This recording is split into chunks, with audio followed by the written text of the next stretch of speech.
నమస్తే, welcome to our channel. నేను మీ సిరి. గుంటూరు కారం ఈ సినిమా అయితే రోజుకు అంటే ఫస్ట్ నుంచి సినిమా స్టార్ట్ అయినప్పటి నుంచి కూడా ఈ సినిమా ఉంటుందా అని చెప్పేసి చాలామంది అయితే అనుకున్నారు. ఫ్యాన్స్ అయితే చాలాసార్లు కూడా పోస్టులు పెట్టడం జరిగింది, అసలు సినిమా ఎక్కడ ఏంటి షూట్ జరుగుతుందా లేదా అని. ఎట్టకేలకు సినిమా అయితే షూట్ జరిగింది, సాంగ్స్ కూడా బయటకు వచ్చాయి, కొన్ని విమర్శలు కూడా ఎదుర్కొంది. అయితే ఇప్పుడు ప్రస్తుతం త్రివిక్రమ్ గారి ఈ సినిమాలో కొన్ని పంచ్ డైలాగ్స్ అయితే ఉన్నాయి. అంటే జగన్ సర్కార్కి ఆపోజిట్గా ఉన్నాయి, పవన్ కోసం ఈ డైలాగులు రాశారని ఒక చర్చ అయితే జరుగుతుంది. అయితే అవి ఏంటి, ఎలాంటి డైలాగ్స్, అసలు ఎందుకు ఇలాంటివి ఉన్నాయి ఈ సినిమాలో అని మనతో పాటు చర్చించడానికి ఉన్నారు సీనియర్ పొలిటికల్ అనలిస్ట్ అంకమరావు గారు. నమస్కారం సార్. నమస్తే అమ్మా. సార్, మీరు వినే ఉంటారు గుంటూరు కారం.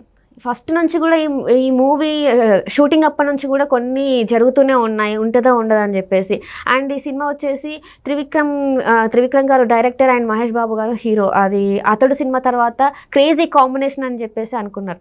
సో ఈ సినిమాలో ఏంటంటే జగన్ సర్కార్కి వ్యతిరేకంగా పొలిటికల్ డైలాగ్స్, పొలిటికల్ పంచ్లు ఉన్నాయని చెప్పేసి, ఇది ఏంటంటే పవన్ కళ్యాణ్ సార్కి బూస్టప్ ఇవ్వడానికి అని చెప్పేసి ఉన్నాయి.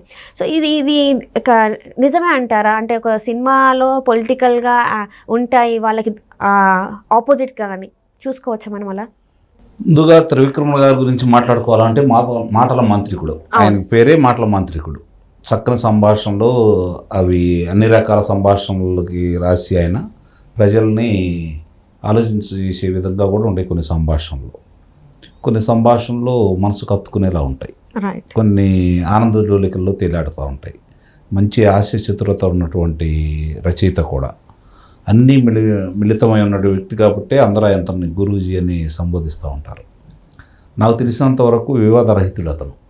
వివాదాలు చాలా దూరంగా ఉంటాడు. తన చిత్రాలను తను చేసుకుంటూ వెళ్ళిపోతూ ఉంటాడు.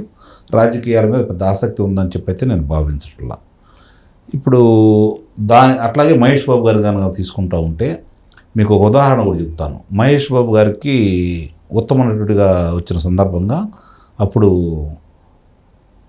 రాజశేఖర రెడ్డి గారు ముఖ్యమంత్రి, కృష్ణ గారు ఆ పార్టీకే ఉన్నారు. అప్పుడు వేదిక మీద అందరూ వచ్చేసి అందరూ చేతులు ఎత్తారు, చేతులు ఎట్లా పట్టుకున్నారు. మహేష్ బాబు చేతులు ఎత్తల, కృష్ణ గారు బలవంతంగా చేయి పైకెత్తాడు. అంటే రాజకీయాలకు చాలా దూరంగా ఉంటాడు మహేష్ బాబు కూడా. వాళ్ళ బావగారు ఎన్నికల్లో నిలబడి, అక్కడ ఆయన ఎన్నికల్లో నిలబడ్డాడు కదా గుంటూరు లోక్సభ స్థానానికి 2 సార్లు ఆయన అక్కడ నిలబడటం కూడా జరిగింది కదా. మరి ఆయన వెళ్ళి ప్రచారం కూడా చేయలేదు, కనీసం పిలుపు కూడా ఇవ్వలేదు. నా అభిమానులందరూ ఇట్లా మా బావగారికి ఓటేయండి అని చెప్పని. మరి అలాంటి వ్యక్తి కథానాయకుడు నటించే చిత్రంలో ఇలాంటి వివాదాస్పద అంశాలు ఉన్నాయంటే మనం నమ్మొచ్చా? చిత్రపరంగా తీసుకున్న సన్నివేశాలు కావచ్చు. ఇప్పుడు అరవింద సమేతలో రాయలసీమకు సంబంధించి ముఠా తగాదాలకు సంబంధించి చిత్రాన్ని రూపొందించడం జరిగింది. అక్కడ కూడా ఇబ్బందికరమైన సన్నివేశం. మరి అతను ఎన్టీ రామారావు గారు నటించారు కదా దాంట్లో, జూనియర్ ఎన్టీఆర్ నటించారు. మరి ఆయన నటించిన దాంట్లో కూడా వివాదాస్పదమైనటువంటి సంభాషణలు అయితే లేవు కదా. అట్లే ఇట్లాంటివన్నీ ఏంటంటే ప్రచారానికి వీళ్ళు కొంతమంది నిర్మాణపరంగా కొన్ని అసత్య ప్రచారాలు ముందు తీసుకొస్తారు, ఎందుకంటే చిత్రానికి ప్రచారం రావడం కోసం. దాన్ని వ్యతిరేక వర్గం వాళ్ళు కూడా దాన్ని తీసుకొస్తూ ఉంటారు. అంతిమంగా ఏంటంటే ఇవి జనం నోట్లో నానటానికి, జనానికి ఎక్కువగా దగ్గర కావడానికి ఇలాంటి ప్రచారాలు ఉపయోగపడుతూ ఉంటాయి. అందుట్లో సహజంగానే ఇప్పుడు మంచి అగ్రకథా నాయకుల్లో మహేష్ బాబు గారు కూడా ఒకళ్ళు కదా ఈరోజు తెలుగు చిత్ర పరిశ్రమలో. కాబట్టి ఆయన నటించే చిత్రం, అలాగే అగ్రదర్శకులు, నిర్మాణ సంస్థ 3 కలిసి చేస్తూ ఉన్నాయి. కాబట్టి ఇలాంటి వదంతులు రావడం అనేది సహజమే. నా అనుభవం ప్రకారం వాళ్ళతో నాకు పరిచయం కూడా ఉంది.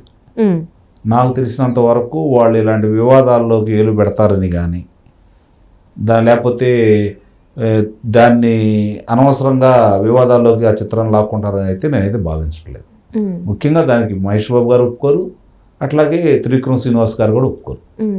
అంటే పవన్ కళ్యాణ్, అంటే మన జనసేన అధినేత పవన్ కళ్యాణ్ గారి కోసం ఏమన్నా స్క్రిప్ట్ అంటే జనాల్లోకి వెళ్ళడానికి ఇది ఈ సినిమాని ఇట్లా వాడుకుంటున్నారని జరుగుతుంది సార్. అట్లా ఏమన్నా చూడొచ్చా మనం? పవన్ కళ్యాణ్ గారు, త్రివిక్రమ్ శ్రీనివాస్ గారు మంచి స్నేహితులు.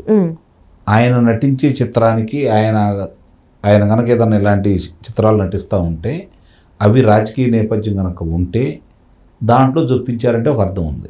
మహేష్ బాబు చిత్రాలను ఎందుకు జొప్పిస్తారు? అది అది వాస్తవం అయ్యి ఉండదని చెప్పని నేను భావిస్తున్నాను.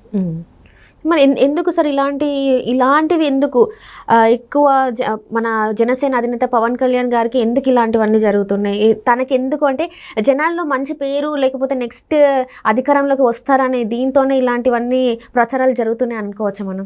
ఎవరి అభిమానం ప్రకారం వాళ్ళు చూసుకుంటూ ఉంటారు. ఇప్పుడు ఆయన ఎన్నికల్లో పొత్తుతోటి వెళ్తున్నారు, తెలుగుదేశం పార్టీతో కలిసి. పొత్తు వాళ్ళిద్దరు కలిసి ఒక ఒప్పందానికి వచ్చారు, ముందుకెళ్తానే ఉన్నారు. మొన్న యువగళం ముగింపు సభలో కూడా మళ్ళీ ఆ రోజు తర్వాత చంద్రబాబు నాయుడు గారును పవన్ కళ్యాణ్ గారు ఇద్దరు కూడా పాల్గొనడం కూడా జరిగింది. మరి ఆయన రాజకీయ నేపథ్యం ఏందనేది రేపు పొద్దున పొత్తుల్లో ఎవరికి ఎన్ని స్థానాలు తీసుకొని పోటీ చేస్తారనే విషయంలో ఆయన కూడా చాలా స్పష్టంగా చెప్పడం కూడా జరిగింది. మనకు రాజకీయ అనుభవం లేదు, పరిపాలన అనుభవం లేదు, ముందుగా మనం శాసనసభలో మనం వెళ్ళాలి, శాసనసభలో వెళ్ళాలి కాబట్టి మన బలం ఏంటో తెలుసు, మన బలహీనతలు తెలుసు.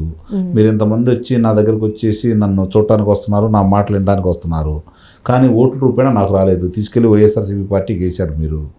కాబట్టి ముందు నన్ను శాసనసభలో గడువు పెట్టనివ్వండి, ఒక 10 సంవత్సరాలు మా పొత్తు ఇలా కొనసాగాలని చెప్పి ఆయన కోరుకుంటున్నాడు.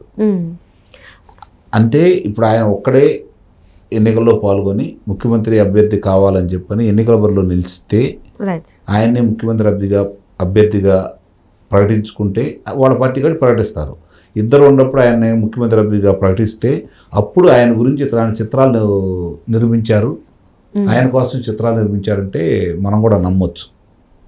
కానీ ఇప్పుడు ఆయన పొత్తులో వెళ్తున్నాడు. ముఖ్యమంత్రిగా చంద్రబాబు నాయుడు గారికి మౌనం అర్ధంగీకారమే అన్నట్టు ఈయన కూడా ఒప్పుకున్నట్టే దాన్ని భావించాల్సింది. అందులో సందేహం కూడా ఏం లేదు. ముఖ్యమంత్రి అభ్యర్థిగా చంద్రబాబు నాయుడు గారిని చూపిస్తున్నాడు ఆయన కూడా. మన లోకేష్ బాబు గారు కూడా బహిరంగంగానే చెప్పడం కూడా జరిగింది కదా. కాబట్టి అంతర్గతంగా వాళ్ళు పొత్తులో వెళ్తున్నారు. వాళ్ళు తీసుకునే స్థానాలను బట్టి రేపు పొద్దున ఇప్పుడు నిజంగానే చిరుసగం పంచుకున్నారు అనుకోండి, ఎవరికి ఆధిక్యత ఉంటే వాళ్ళని ఆ రోజు ముఖ్యమంత్రి అభ్యర్థిగా అనుకుంటారు. లేదంటే రేపు పొద్దున మనకు కావాల్సింది 89 స్థానాలు కాబట్టి ఆ దాంట్లో కనుక ఏదన్నా ఉంటే అంటే 88 అయినా సరిపోతాయి అనుకోండి. కానీ మామూలుగా ఒకళ్ళు సభాపతికి వెళ్ళిపోతారు కాబట్టి 89 స్థానాలుగా ఉన్న దాంట్లో 50-39 వచ్చినాయి అనుకోండి, పంచుకుంటారు, అధికారాన్ని పంచుకుంటారు. కానీ వీళ్ళిద్దరు కలిసి వెళ్ళేటప్పుడు ఈయన ఒక 40 స్థానాలకు 20 స్థానాలకు పరిమితం అయిపోయారు అనుకోండి, ముఖ్యమంత్రి అభ్యర్థి అనే ఆలోచన అయితే రాదు కదా. కాబట్టి ఇవన్నీ ఊహాగానాలు. కొంతమంది ఏంటంటే వీళ్ళిద్దరు పొత్తులో ఈరోజు రాష్ట్రంలో వీళ్ళిద్దరు కలిసి పొత్తులో కనుక వెళ్తే ఇప్పుడున్న అధికార పార్టీని తిరిగి కోలుకోలేని విధంగా దెబ్బతీసేసి వీళ్ళు అధికారంలో రాబోతున్నారని చెప్పి అంచనా వేస్తున్నారు. కాబట్టి ఈ పొత్తుని ఎలాగో అలా విచ్ఛిన్నం చేయాలని, ఈ పొత్తు వీళ్ళు కలిసి ఎన్నికల్లో పాల్గొనకుండా ఉండాలని చెప్పని సహజంగా వ్యతిరేక పార్టీలు పనిచేస్తే అది తప్పు కూడా కాదు. ఎందుకంటే ఎవరికాళ్ళ అంతిమంగా మేమే అధికారంలో రావాలని కోరుకుంటారు కాబట్టి వాళ్ళు ఆ ప్రయత్నాలు చేస్తుండో తప్పు లేదు. కానీ ఇప్పుడే ఇట్లాంటి దానికి ఈ చిత్రపరంగానూ ఇలా చేస్తాడని కానీ దానికి ఆయన ఉంటే ఉన్న సంభాషణ రాసేవాడేమో. కానీ ఆయన లేడు కాబట్టి పవన్ కళ్యాణ్ గారు, మహేష్ బాబు గారు ఈ వివాదాలకు దూరంగా ఉంటాడు కాబట్టి నేను దీంట్లో అలాంటి సంభాషణలు ఉంటాయైతే నేనైతే భావించట్లేదు. కొన్ని చెనుకులు ఉంటే ఉండొచ్చు, సమాజానికి సంబంధించిన ఏదన్నా దాంట్లో కొన్ని చెనుకులు ఉంటే ఉండొచ్చు. ఇప్పుడు ఎలా ఉంటుందంటే గుమ్మడికాయల దొంగ ఎవరంటే భుజాలు తవ్వుకున్నట్టు దొంగతనం చేసిన వాళ్ళకి లేకపోతే అలాంటి కార్యక్రమాలు చేసిన వాళ్ళకి ఆ ఉలికిపాటు అనేది ఉంటుంది. Right thank you so much sir.